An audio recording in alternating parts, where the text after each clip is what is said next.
നമസ്കാരം. വചനസമീക്ഷയിലേക്ക് സ്വാഗതം. ഇന്നത്തെ ചിന്തയ്ക്ക് വേണ്ടി ഞാൻ എടുത്തിരിക്കുന്ന വേദഭാഗം സങ്കീർത്തനങ്ങൾ 125:4.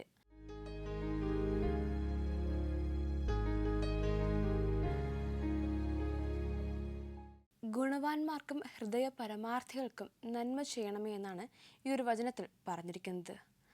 അതായത് നല്ല പ്രവൃത്തികൾ ചെയ്യുന്നവർക്ക്, ഏറ്റവും ഗുണകരമായ നല്ല വ്യക്തിത്വങ്ങൾ ഉള്ളവർക്ക്, ഇവർക്കൊക്കെയും നന്മ ചെയ്യണമേ എന്നാണ് ദാവീദ് ഇവിടെ പറഞ്ഞിരിക്കുന്നത്. ഏവർക്കും വചനസമീക്ഷയിലേക്ക് ഒരിക്കൽ കൂടി സ്വാഗതം. നന്മ ചെയ്യുന്നതിനെ കുറിച്ചാണ് ഇന്ന് പറഞ്ഞ വചനത്തിലുള്ളത്. അപ്പോൾ നന്മയെക്കുറിച്ച് തന്നെയാണ് നമ്മൾ ഇന്ന് സംസാരിക്കുന്നത്. നമ്മുടെ ഈ സമൂഹത്തെ എടുത്താൽ ഒരുപാട് നന്മകളുള്ള, ചുറ്റുമുള്ള എല്ലാവരോടും നല്ല പ്രവൃത്തികൾ ചെയ്യുന്ന ഒത്തിരി പേർ കാണാം. അതുപോലെ തന്നെയാണ് ചുറ്റുമുള്ള എല്ലാവരിടത്തും അധികം നന്മയൊന്നും ചെയ്യാതെ തിന്മയായിട്ടുള്ള രീതിയിൽ പ്രവർത്തിക്കുന്ന, സ്നേഹം കുറവുള്ള, അങ്ങനെയുള്ള ഒരുപാട് ആൾക്കാരും നമുക്ക് ചുറ്റുമുണ്ട്. അപ്പോൾ ഇത്രത്തോളം വളരെയധികം നന്മകളുള്ള, വളരെ നല്ല ഒരുപാട് ക്വാളിറ്റീസും ഒക്കെയുള്ള ഒരു രാജാവുണ്ടായിരുന്നു പണ്ട്. ആ രാജാവിൻ്റെ ചില ഗുണങ്ങളെക്കുറിച്ചും അയാളുടെ ആ സ്വഭാവം കാരണം തൻ്റെ പ്രജകൾക്കുണ്ടാകുന്ന ചില നന്മകളെക്കുറിച്ചുമാണ് ഞാൻ ഇന്ന് സംസാരിക്കുന്നത്. അതിനു മുൻപ് നമുക്കൊരു കോൾ വരുന്നുണ്ട്. ഇന്നത്തെ ഫസ്റ്റ് കോൾ ആരാണെന്ന് നോക്കാം. ഹലോ, വചനസമീക്ഷയിലേക്ക് സ്വാഗതം. ആരാണ്? ഞാൻ കുഞ്ഞമ്മ തോമസ്, പത്തനംതിട്ട. പത്തനംതിട്ടയിൽ നിന്നും കുഞ്ഞമ്മ തോമസ് ആണല്ലേ? അതെ അതെ. ഓക്കെ. ആൻറ്റി, വീട്ടിൽ ആരൊക്കെയാണ് ഉള്ളത്? ഞാനും എൻ്റെ ഹസ്ബൻഡും ഉണ്ട് ഇപ്പോൾ. ആൻറ്റി അങ്കിളും മാത്രമല്ലേ? ആ. ഓക്കെ. അപ്പോൾ ഭക്ഷണമൊക്കെ കഴിച്ചായിരുന്നോ? ആ, കഴിച്ചു. കഴിച്ചല്ലേ? ഓക്കെ. അപ്പോൾ ഇന്നത്തെ വേദഭാഗം വായിച്ചു നോക്കിയായിരുന്നോ? വായിച്ചു നോക്കി. വായിച്ചല്ലേ? അങ്ങനെയാണെങ്കിൽ നമുക്ക് എന്താ ആൻറ്റി? എല്ലാ പേരാണ് കൂടുതൽ. ഓക്കെ, അപ്പോൾ നമുക്ക് ക്വസ്റ്റ്യനിലേക്ക് പോകാം. പോകാം. ഇന്നത്തെ ഫസ്റ്റ് ക്വസ്റ്റ്യൻ, യാസീറിനോട് കൂടെ എന്തിനെ കുറിച്ചാണ് കരയുന്നത്? മുന്തിരിവള്ളിയെ കുറിച്ച്. അതെ അതെ, കറക്റ്റാണ്. ഷിബ്മയിലെ മുന്തിരിവള്ളിയെക്കുറിച്ച്. കറക്റ്റാണ് കേട്ടോ. അതെ. ഓക്കെ, ആൻറ്റി ഇന്നൊരു പാട്ട് പാടുന്നുണ്ടോ? പാട്ട് പാടാൻ വാക്യം വേണം. പാട്ട് പാടിക്കോളൂ. പാട്ട് പാടാൻ ഒരു മിനിറ്റ്.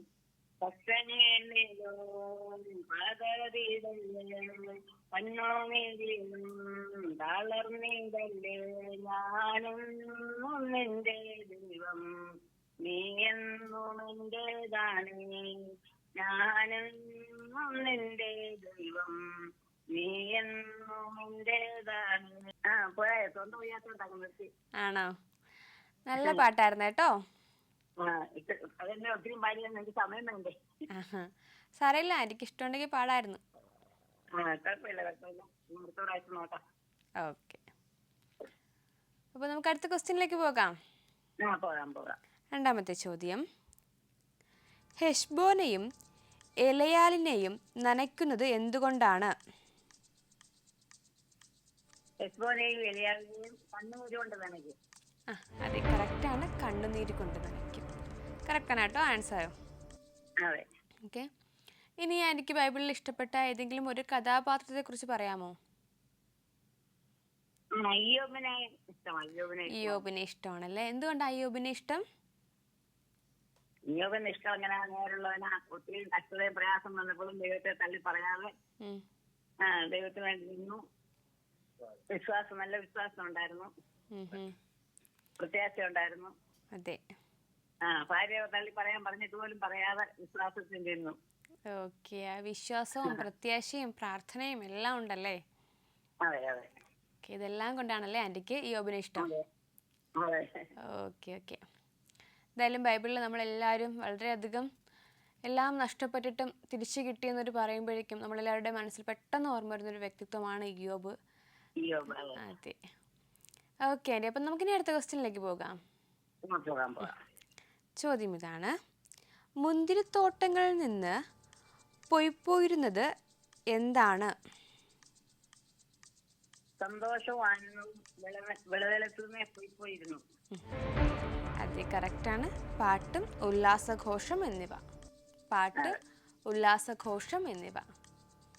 കറക്റ്റാണ് കേട്ടോ. ഇനി ബൈബിളിലൊരു വചനം പറയാമോ? യഹോവയെ ഭയപ്പെട്ട് അവന്റെ കൽപ്പനകൾ ഏറ്റവും ഇഷ്ടപ്പെടുന്ന മനുഷ്യന് ഭാഗ്യവാൻ. 112 സങ്കീർത്തനം 1 വാക്യം. ഓക്കെ, നല്ലൊരു വചനമായിരുന്നു. നമുക്കിനി അവസാന ക്വസ്റ്റ്യനിലേക്ക് പോകാം. ചോദ്യം: മോവാബ് കഷ്ടപ്പെട്ടു ചെന്ന് ക്ഷേത്രത്തിൽ കടന്നു പ്രാർത്ഥിക്കുന്നെങ്കിലും അവന് ലഭിക്കാത്തത് എന്താണ്? മോവാബ് പൂജാഗിരി ചെന്ന് പാടുപെട്ട് ക്ഷേത്രത്തിൽ പ്രാർത്ഥിപ്പാൻ കടന്ന് അവൻ കൃതാർത്ഥനാകയില്ല. അവൻ എന്തായിരുന്നു ലഭിക്കാത്തത്? കൃതാർത്ഥനാകില്ലെന്നല്ലേ, അതാണെന്ന് യഹോവ പട്ടണത്തിൽ മോവാബിനെ കുറിച്ച് ചെയ്ത വചനം. അതായത് അതിനൊരു ഫലമൊന്നും കിട്ടിയില്ല അല്ലേ? ഓക്കെ, അപ്പോൾ എന്തായാലും 4 ക്വസ്റ്റ്യൻ കഴിഞ്ഞിട്ടുണ്ടേ. അതെ. ഓക്കെ ആൻറ്റി, എന്തായാലും ഇന്ന് വിളിച്ചതിൽ ഒരുപാട് സന്തോഷം. ഇനിയും വിളിക്കണം കേട്ടോ. ഇപ്പോൾ പത്തനംതിട്ടയിൽ നിന്നും കുഞ്ഞമ്മ തോമസ് ആണ് വിളിച്ചത്. ആൻറ്റി എല്ലാ ക്വസ്റ്റ്യനും കറക്റ്റായിട്ട് തന്നെ ആൻസർ ചെയ്തിട്ടുണ്ടായിരുന്നു. ബൈബിളിലെ ചില കാര്യങ്ങൾ സംസാരിച്ചു, ഒരു പാട്ട് പാടി. നല്ലൊരു കോളായിരുന്നു. അപ്പോൾ നമ്മൾ പറഞ്ഞു വന്നത് ഒരു രാജാവിനെ കുറിച്ചാണെന്ന് പറയുന്നത്, രാജാവിനെയും മന്ത്രിയെയും കുറിച്ച്. ഈ രാജാവ് ആ രാജ്യത്തിലെ എല്ലാവർക്കും വളരെയധികം ഇഷ്ടമുള്ളൊരു രാജാവായിരുന്നു. കാരണം ചില രാജ്യങ്ങളിലെ രാജാവൊക്കെ തൻ്റെ പ്രജകളോട് വളരെയധികം ദേഷ്യത്തോടും അതുപോലെ തന്നെയാണ് പ്രജകളോട് ഒരു സ്നേഹമില്ലാതെയായിരിക്കും പെരുമാറുന്നത്. പക്ഷേ ഈ രാജാവ് അങ്ങനെയല്ല. തൻ്റെ രാജ്യത്തിൽ എപ്പോഴും നീതി വേണം നടപ്പാക്കേണ്ടത് എന്നൊരു ചിന്താഗതി എപ്പോഴും ഈ രാജാവിനുണ്ടായിരുന്നു. അതുകൊണ്ട് തന്നെ രാജ്യത്തിലുള്ള ഓരോരുത്തരും എന്ത് പ്രശ്നമായിട്ട് ഈ രാജാവിൻ്റെ അടുക്കൽ വന്നാലും അതിനൊക്കെയും വ്യക്തമായിട്ടുള്ള മറുപടി നൽകുവാനും അതിലെവിടെയാണ് നന്മയുള്ളത്, അല്ലെങ്കിൽ അതിൽ ശരിയായിട്ടുള്ള രീതിയാണോ, അങ്ങനെ ചെയ്യാമോ എന്നൊക്കെ ചിന്തിച്ച് രാജഗുരുക്കന്മാരോട് സംസാരിച്ച് എല്ലാ പ്രശ്നങ്ങൾക്കും ഒരു ശരിയായ ഒരു മറുപടി കൊടുക്കുക എന്നത് ഈ രാജാവിന് വളരെയധികം നിർബന്ധമുള്ളൊരു കാര്യമായിരുന്നു. അതുകൊണ്ട് തന്നെ ഈ രാജാവിൻ്റെ ഈ പ്രവൃത്തി ഈ രാജ്യത്തും അതുപോലെ തന്നെയാണ് മറ്റു പലയിടത്തും ഈ ഒരു സ്വഭാവത്തെക്കുറിച്ച് എല്ലാവരും ഒരുപാട് സംസാരിക്കാറുണ്ടായിരുന്നു. അങ്ങനെ ഒരിക്കൽ രാജാവും മന്ത്രിയും കൂടി അവിടെ ഉദ്യാനത്തിൽ നിന്ന് സംസാരിക്കുകയായിരുന്നു. അങ്ങനെ ഒരുപാട് കാര്യങ്ങൾ മന്ത്രിയോട് സംസാരിച്ചു. ഇങ്ങനെ സംസാരിച്ചു കൊണ്ടിരിക്കുമ്പോൾ രാജാവ് തൻ്റെ ഗുണങ്ങളെ കുറിച്ച് സംസാരിച്ചു. അതുപോലെ തന്നെയാണ് ഇനി നമ്മുടെ ഈ രാജ്യത്ത് ഇനി എന്തൊക്കെ കാര്യങ്ങൾ ചെയ്യണം, അങ്ങനെയുള്ള ഒരുപാട് കാര്യങ്ങൾ സംസാരിച്ചതിന് ശേഷം ഇനി ആരെങ്കിലും തെറ്റ് ചെയ്താൽ അവർക്ക് എങ്ങനെയാണുള്ള ശിക്ഷയാണ് നൽകേണ്ടത്, അതിനെക്കുറിച്ച് ഇങ്ങനെയുള്ള ഒരുപാട് കാര്യങ്ങൾ സംസാരിച്ചു. ഇതിനുശേഷം മന്ത്രിയോട് ചില കാര്യങ്ങൾ ചോദിക്കുന്നുണ്ട്. അത് മന്ത്രി തനിക്ക് ഒരുപാട് ഉപദേശങ്ങൾ തരുന്നത് കൊണ്ട് മന്ത്രിക്ക് താൻ ഒരു ഉപഹാരം നൽകാം എന്ന് പറഞ്ഞുകൊണ്ട് മന്ത്രിയോട് ചില കാര്യങ്ങൾ ഈ രാജാവ് ചോദിക്കുന്നുണ്ട്. എന്തൊക്കെയാണെന്ന് ഞാൻ പറയാം. അതിനു മുൻപ് നമുക്കൊരു കോൾ വരുന്നുണ്ട്. ആരാണെന്ന് നോക്കാം. ഹലോ, വചന സമീക്ഷയിലേക്ക് സ്വാഗതം. ആരാണ്? മറിയാമ്മ കുര്യൻ, കോട്ടയത്ത് നിന്നും മറിയാമ്മ കുര്യനാണല്ലേ? ഓക്കെ ആൻറ്റി, വീട്ടിൽ ആരൊക്കെയാ ഉള്ളത്? വീട്ടിൽ എനിക്ക് 4 പിള്ളേരാണ്.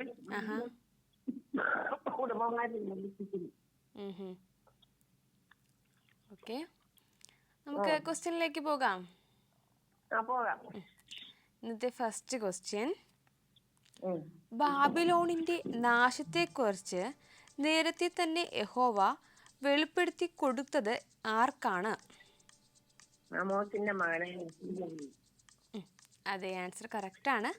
ആമോസിന്റെ മകനായ യെശയ്യാവിന്. ഓക്കെ ആൻറ്റി, ഒരു പാട്ട് പാടുന്നുണ്ടോ? നോക്കട്ടെ, പനിയൊക്കെ.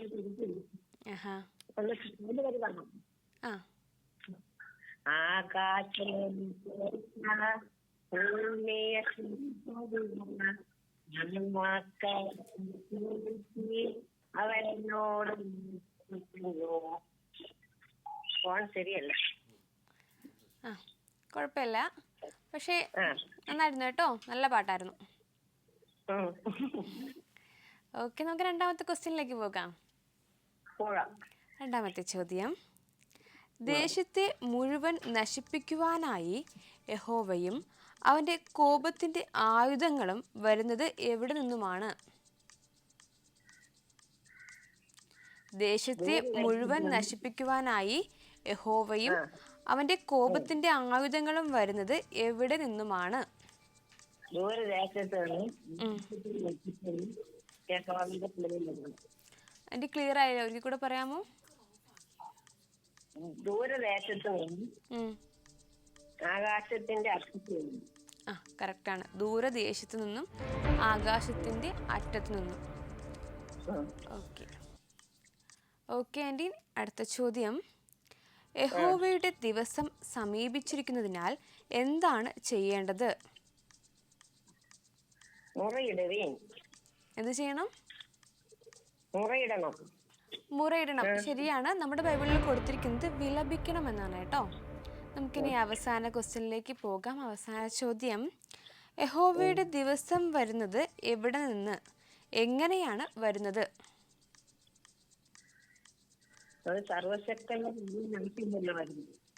അതെ അതെ, കറക്റ്റാണ്. സർവശക്തനിൽ നിന്ന് വിനാശം പോലെ. ഓക്കെ ആൻറ്റി, അപ്പോൾ 4 ക്വസ്റ്റ്യൻ കഴിഞ്ഞിട്ടുണ്ടേ. എന്തായാലും ഇന്ന് വിളിച്ചതിൽ ഒരുപാട് സന്തോഷം. ഇനിയും വിളിക്കണം കേട്ടോ. വിളിക്കാം. ഞാനിങ്ങനെ ഇത്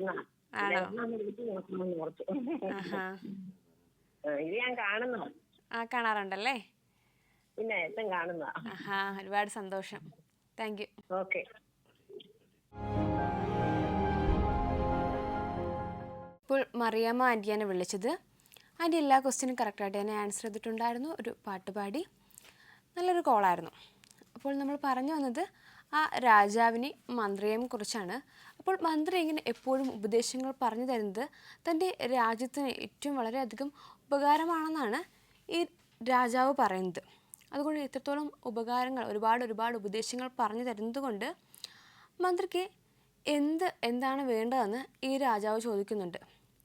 എന്നിട്ട് ഈ രാജാവ് പറയുന്നുണ്ട്, ഞാൻ നിങ്ങളോട് നീതി വേണമോ അതോ സ്വർണം വേണമോ, ഇതിൽ ഏത് വേണമെന്ന് ചോദിച്ചാൽ നിങ്ങൾ എന്ത് മറുപടി പറയുമോ, നിങ്ങൾക്ക് എന്താണ് വേണ്ടതെന്ന് ഈ രാജാവ് ചോദിക്കുമ്പോൾ ഈ മന്ത്രി ഒട്ടും തന്നെ ആലോചിക്കാതെ അപ്പോൾ തന്നെ മറുപടി പറയുന്നുണ്ട്, എനിക്ക് ഗോൾഡ് മതി, കാരണം എനിക്ക് ഇപ്പോൾ സ്വർണത്തിൻ്റെ കൊണ്ട് ആവശ്യമുണ്ടെന്ന് പറയുന്നുണ്ട്. അപ്പോൾ വീണ്ടും രാജാവ് ഇതേ ക്വസ്റ്റ്യൻ തന്നെ ചോദിക്കുമ്പോൾ ഈ മന്ത്രി പറയുന്നുണ്ട്, എനിക്ക് സ്വർണം തന്നെ മതിയെന്ന് പറയുന്നുണ്ട്.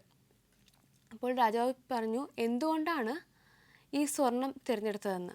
അപ്പോൾ മന്ത്രി പറഞ്ഞു, വേറൊന്നും കൊണ്ടല്ല, അങ്ങയെക്കുറിച്ചിട്ടുള്ള ഒരുപാട് കാര്യങ്ങൾ ഈ രാജ്യത്ത് മാത്രമല്ല മറ്റു പല പ്രദേശങ്ങളിലും അങ്ങയുടെ വളരെയധികം നീതിയുക്തമായും വളരെയധികം നീതിമാനായിട്ട് പ്രവർത്തിക്കുന്ന അങ്ങയുടെ സ്വഭാവത്തെക്കുറിച്ച് എല്ലാവർക്കും അറിയാം. അതുകൊണ്ട് തന്നെ അങ്ങയുടെ അടുത്ത് നിന്നും നീതി വേണമോ അതോ സ്വർണം വേണമോ എന്ന് ചോദിച്ചാൽ എനിക്ക് ഒരു മറുപടി മാത്രമേ പറയാൻ സാധിക്കുകയുള്ളൂ, ഞാൻ സ്വർണം മാത്രമേ പറയത്തുള്ളൂ. കാരണം അങ്ങ് ഉപഹാരങ്ങൾ കൊടുക്കുമ്പോൾ ഇത്രയും സ്വർണം പോലെയുള്ള ഒരു ഉപഹാരങ്ങളും കൊടുക്കുന്നത് ഞാൻ അധികം കണ്ടിട്ടില്ല. അപ്പോൾ അത്രയും പണത്തിനും അതുപോലെ തന്നെ സ്വർണത്തിനും രത്നങ്ങൾക്കൊക്കെ അങ്ങ് ഒരുപാട് വില കൽപ്പിക്കുന്നുണ്ട്. അതുകൊണ്ട് അങ്ങയുടെ കയ്യിൽ നിന്നും സ്വർണം കിട്ടിയാൽ എനിക്ക് വളരെയധികം സന്തോഷമാണ്. അതുകൊണ്ടാണ് ഞാൻ ആ രീതിയിൽ ചിന്തിച്ചതെന്ന് ഈ മന്ത്രി പറയും. അപ്പോൾ രാജാവ് പറയും, ഇങ്ങനെ ചിന്തിക്കുന്നത് കൊണ്ടാണ് അങ്ങയുടെ ഈ ഒരു ബുദ്ധിയും ഇങ്ങനത്തെ ഒരു ജ്ഞാനവുമൊക്കെയാണ് നമ്മുടെ രാജ്യത്തിന് വളരെയധികം പ്രയോജനകരമായി തീർന്നിരിക്കുന്നത്. കാരണം എന്ത് കാര്യം പറഞ്ഞാലും എന്ത് കാര്യം ചോദിച്ചാലും അത് വളരെയധികം വേഗത്തിൽ തന്നെ മറുപടി പറയുകയും ചെയ്യും. അത് ചിന്തിച്ച് ഏതാണ് വേണ്ടതെന്ന് പെട്ടെന്ന് തന്നെ മറുപടി പറയുന്ന ഈ ഒരു സ്വഭാവം, അങ്ങയുടെ ഈ ഒരു സ്വഭാവം എനിക്കും രാജ്യത്തിനും വളരെയധികം വിലപ്പെട്ടതാണെന്ന് ഈ രാജാവ് പറയും. അതിനുശേഷം അയാൾക്ക് കുറച്ച് സമ്മാനങ്ങളായിട്ട് സ്വർണം കൊടുക്കുകയും ചെയ്യും. അപ്പോൾ നമ്മളടുത്ത് ആരെന്ത് ചോദിച്ചാലും വളരെയധികം പ്രയാസപ്പെട്ടുള്ള ക്വസ്റ്റ്യൻ ആണെങ്കിൽ പോലും ആ രാജാവ് അത്രയും പ്രയാസപ്പെട്ടൊരു ചോദ്യം മന്ത്രിയോട് ചോദിച്ചിട്ടും വളരെയധികം ചിന്തിച്ച് പെട്ടെന്നൊരു മറുപടി കൊടുത്തു. പക്ഷേ അത് ഏറ്റവും നല്ലൊരു മറുപടിയാണ്. കാരണം ആ രാജാവിൽ നിന്നും തനിക്ക് പെട്ടെന്ന് എന്താണോ നേടുവാൻ സാധിക്കുന്നത്, കാരണം അത് ആ മന്ത്രി നേടുക തന്നെ ചെയ്തു. അപ്പോൾ നമ്മളും മറ്റുള്ളവരോട് സംസാരിക്കുമ്പോൾ പ്രവൃത്തിയിലൊക്കെ ഒരാൾ നമ്മളോട് എങ്ങനെയാണോ പെരുമാറുന്നത് അതനുസരിച്ച് അയാളിൽ നിന്നും നമുക്ക് ചിലപ്പോൾ കിട്ടാത്ത എന്തെങ്കിലും കാര്യമാണെങ്കിൽ അത് നേടിയെടുക്കുവാൻ വേണ്ടി ശ്രമിക്കണം. നമുക്കിനി അവസാനമായിട്ടൊരു കോളും കൂടി വരുന്നുണ്ട്. ആരാണെന്ന് നോക്കാം.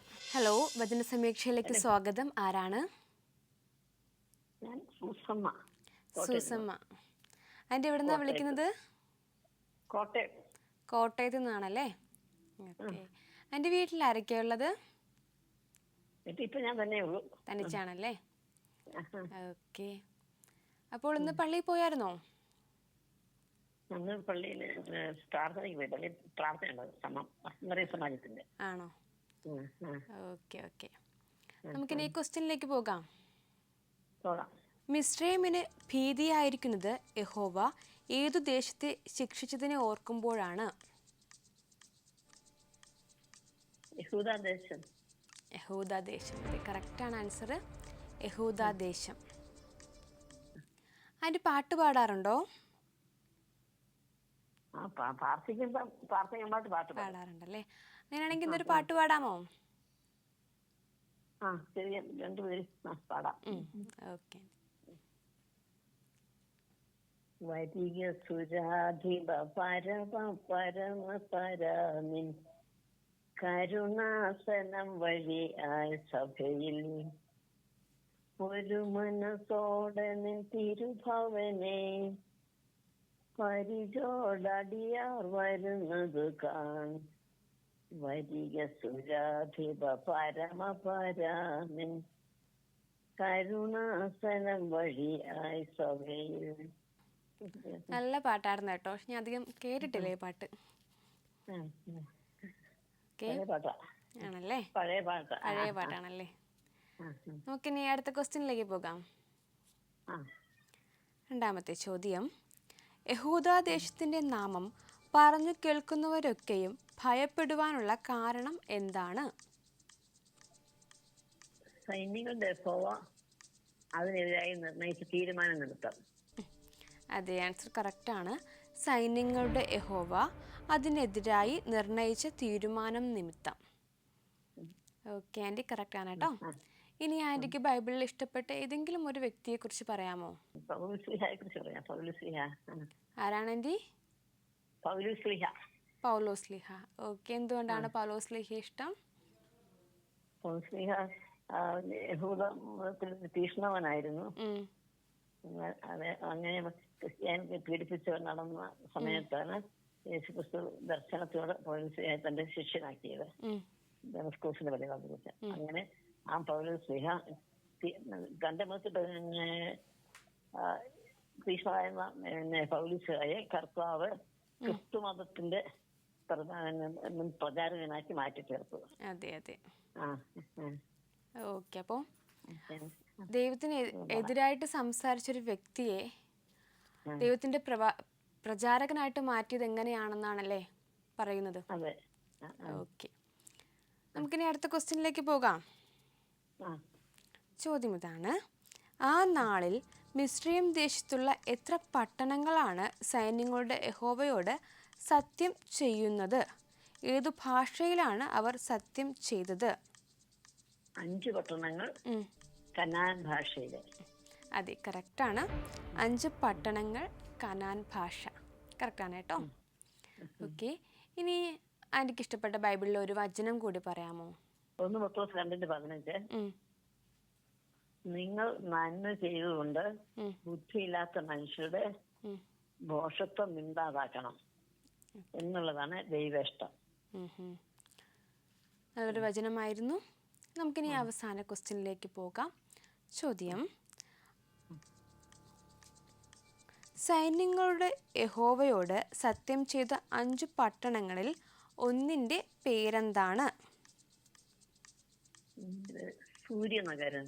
സൂര്യനഗരം. കറക്റ്റാണ് ആൻസർ. സൂര്യനഗരം. കറക്റ്റാണ് കേട്ടോ. അപ്പോൾ ആൻറ്റി 4 ക്വസ്റ്റ്യൻ കഴിഞ്ഞിട്ടുണ്ടേ.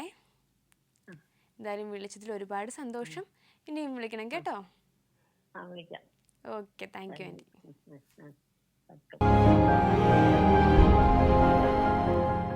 ഇപ്പോൾ സൂസമ്മ ആൻറ്റിയാണ് വിളിച്ചത്. ആൻറ്റി എല്ലാ ക്വസ്റ്റ്യനും കറക്റ്റായിട്ട് തന്നെ ആൻസർ ചെയ്തിട്ടുണ്ടായിരുന്നു.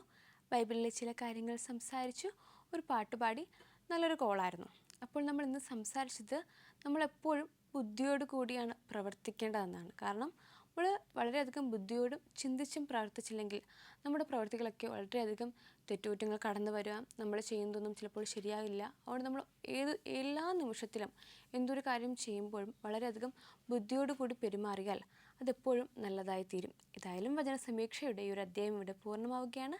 മറ്റൊരു എപ്പിസോഡുമായിട്ട് നമുക്ക് വീണ്ടും കാണാം. നന്ദി, നമസ്കാരം.